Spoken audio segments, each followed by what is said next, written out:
Hello and thank you for watching my video. My name is Astrid Krasniqi. I'm Cisco CCNA, CCNP and Palo Alto certified instructor. In this video we are covering PCNSA 210 and this is our chapter 7 decryption and certificate management. Now this is the third video of chapter 7, which is 7.3 SSL Forward Proxy Decryption. Now forward proxy decryption, if you imagine, is called also SSL Forward Proxy outbound. Now, if you imagine the internal user is trying to communicate with the external server, encrypted. Now, an internal user will request an SSL connection with the external server. An external server should send a certificate. But if we have SSL forward proxy, what this means is the firewall will actually intercept those packets, will decrypt them, make sure that everything is fine, not some sort of exfiltration traffic happening or anything. And then the firewall will in turn request an SSL connection for internal user behalf. And the server will send the certificate to the firewall. Firewall again, because it's got its own request SSL, will be able to read that information. And if everything is fine, the firewall will sign that certificate with its own forward certificate or forward trust certificate. And there will be two sessions. So by default, we have two sessions. On the SSL forward proxy, we have a session between the internal user and the firewall, which is session key 1. And then between the firewall and external user, which is session key 2. The validity date of the firewall certificate is taken from validity date of the destination server certificate. The firewall acts as a proxy for the SSL connection, not the underlying traffic. And if you take the packet capture, functionality executes before decryption. So any packets that you have captured, they will be encrypted. Now forward trust and forward untrust certificate. Once a user requests an SSL connection to the server, the firewall will intercept it and it will generate a new request connection. The server will forward its own certificate. If that certificate is trusted, the firewall will send a trusted certificate to the user, so forward trust certificate.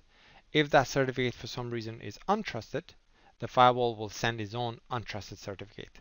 So if this happens, then the user will see that as blocked page warning, and they will get to see that, okay, well, this is not trusted by the firewall, which is acting as SSL proxy. Well, the user can actually go forward, can proceed, and just advance. It's fine. They can go forward if they want to. Okay, now I'm going to show you the firewall, what we did on the second video, where we actually did create these 4 certificates. And this certificate, self-signed certificate, is our certificate authority or root certificate authority. And this certificate, we're going to actually export it, which we did on the last video, but I'm going to do it again.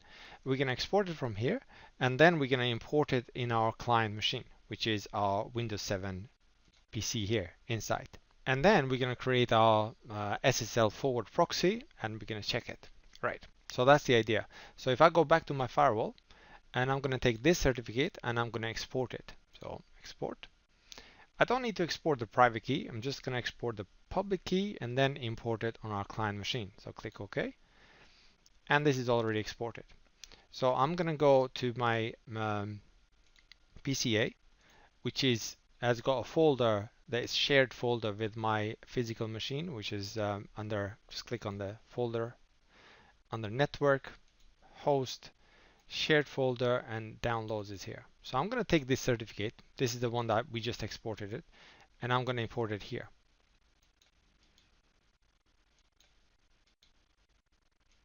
Okay, that's not done. That's not important yet. So I'm going to open the certificate management on the PC, which is here already, but I'm going to show you from beginning. So you need to click start, and then in there just type MMC, so Microsoft Management Console. Open that, and in that console I'm going to add snap in for certificates. And when I click add, I'll have to choose the snap-in will always manage certificates for my users, service account, or computer accounts. Well, this is going to be for computer accounts, and click next. A local computer or another computer, well, it's going to be for local computer, and that's it. That's how we get to the certificate management for this local machine. Okay, so if I open it, I have a personal certificate here. which nothing at the moment. And I have a trusted root certificate authorities. So by default, that certificate, these are automatically published, populated here. So for example, if we go to a website, they will check it that it's been signed by one of these. We trust already these root CAs. And in here, I'm going to import the self-signed certificate from our firewall. So I'm just going to right click it and all task and then import. Click next. And the certificate is already on the desktop because I copied there. And then that's my certificate. And click open. See, it's X509. And next, place all certificates in following store. Yes. And finish. So what is happening in the moment is importing that certificate, self-signed certificate. So any certificates that root or CA signs, they will be accepted. Oh, yeah, accepted. Okay, so that's the certificate that we just imported. Okay, great. Now I'm going to go to my firewall and create an SSL Forward Proxy, which means that any traffic, there's an SSL traffic, will be able to be decrypted by this firewall. Right, so to do that, I need to go to Policies, and then under the Policies, I need to go to Decryption.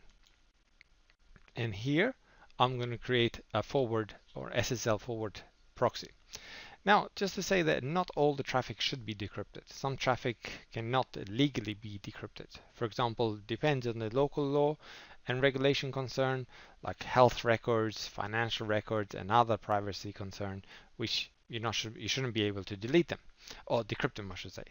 Okay, so here we're going to create a new SSL Forward Proxy. So I'll click Add, and in there I'm going to say decrypt URLs.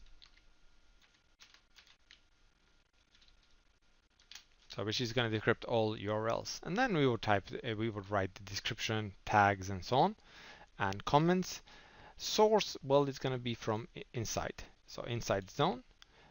Source address, well, it can be our network. I can put the IP address of our network, which is 192.168.1.0/24. And source user, well, we don't have a user ID, so we can leave that any. And destination, well, destination is going to be outside. So outside network, any destination address.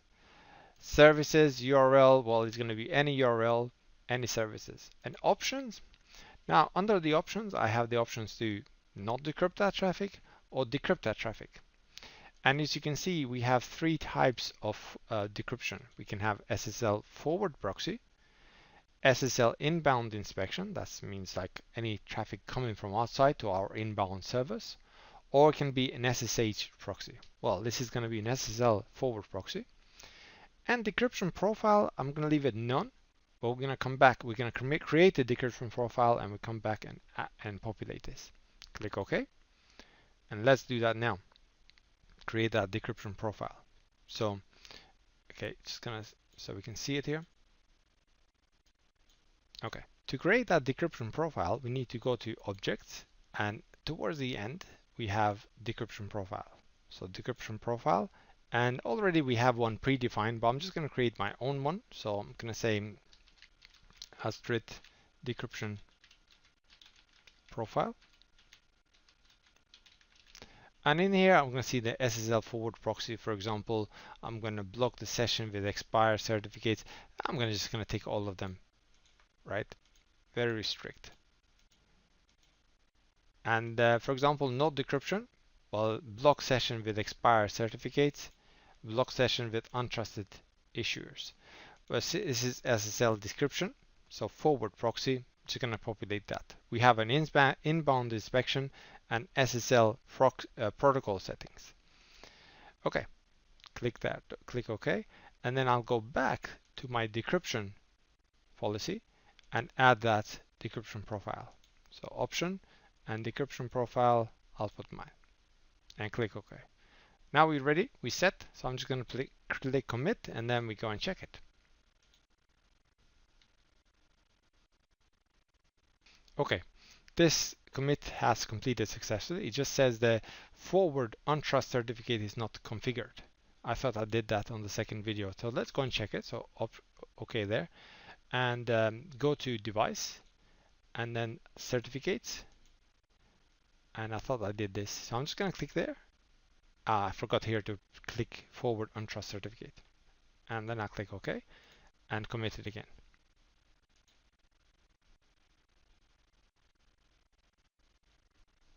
Okay, now the committed has been completed successfully. We can go and test it. If I go to monitor and then traffic, and everything that is being decrypted is going to be added here. So by default, this tab is not there. So I have added. So you can see that it's been ticked. But by default, on the monitor, you can be seeing something like this. So if you want to see the packets that have been decrypted, you just click on any down pointing arrow, and in column, we just click decrypted, and we can see if the traffic has been decrypted. So I'm going to go to my client machine. Okay, so to test in our client machine, I'm going to go to that anti-malware test file, and we're going to try and then download, and we're going to try and download the encrypted version. Yeah, so HTTPS 2016 acar.org.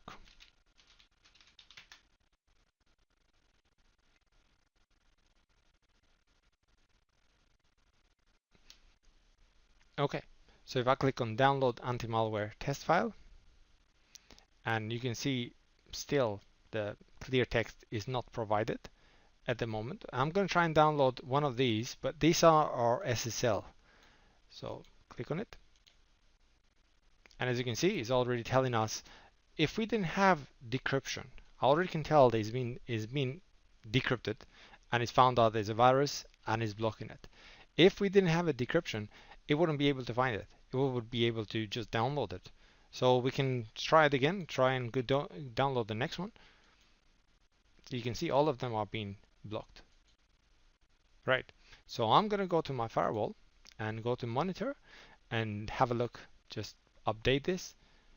And you can see that all of these have been decrypted. All of these traffic information. I can go to threat as well. And you can see that it has found some detected virus in there. And this has been decrypted already. I can click, you see, because there is a packet capture, that's going to be in encrypted format. But if I open this, just click on the magnifying glass, we can open a bit more information on this packet capture, on this packet. And if I go further down, we can see that it has been decrypted.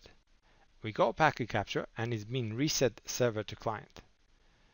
Right, so already we can see that the decryption policy is working for us. I'll close this.